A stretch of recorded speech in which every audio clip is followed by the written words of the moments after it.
कृष्णम वंदे जगद्गुरुम जीवन सुरताल से राजेंद्र अग्रवाल आप सभी का स्वागत करता है।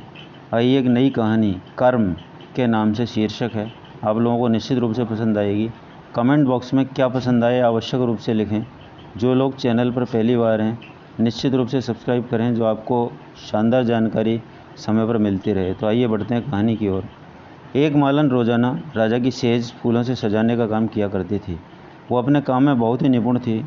एक दिन सेज सजाने के बाद उसके मन में आया कि वो रोज़ तो फूलों की सेज सजाती है, पर उसने कभी खुद फूलों की सेज पर सोकर तो कभी नहीं देखा।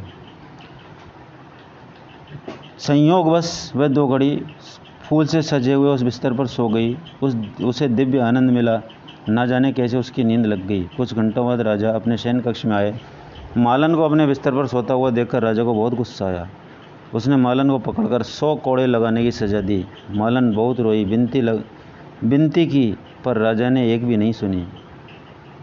कोड़े लगाने लगे तो शुरू में मालन खूब चीखी चिल्लाई, पर बाद में ज़ोर ज़ोर से हंसने लगी। राजा ने कोड़े रोकने का हुक्म दिया और पूछा, अरे तो पागल हो गई है क्या?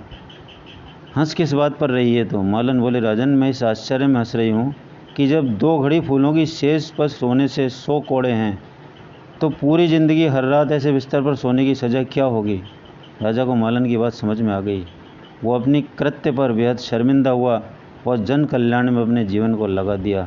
तो दोस्तों याद रखें, कर्म हम इस लोक में करते हैं, सज़ा हमें परलोक में भी भुगतनी पड़ती है, इस लोक में भी भुगतनी पड़ती है, और कर्म का पुरस्कार निश्चित रूप से तय है। इसलिए कर्म का जब फल मिलना ही है और हमें फल अच्छा चाहिए, तो इसके लिए निश्चित रूप से यह बात तो तय है कि जब फल अच्छा चाहिए तो कर्म भी हमको अच्छे ही करने पड़ेंगे। कर्मण्यवाधिकारस्ते मा फलेषु कदाचन।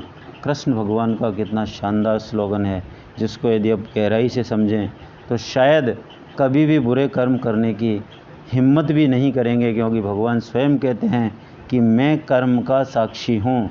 कर्म के फल पर मेरा अधिकार है, कर्म पर मेरा अधिकार नहीं है। इसलिए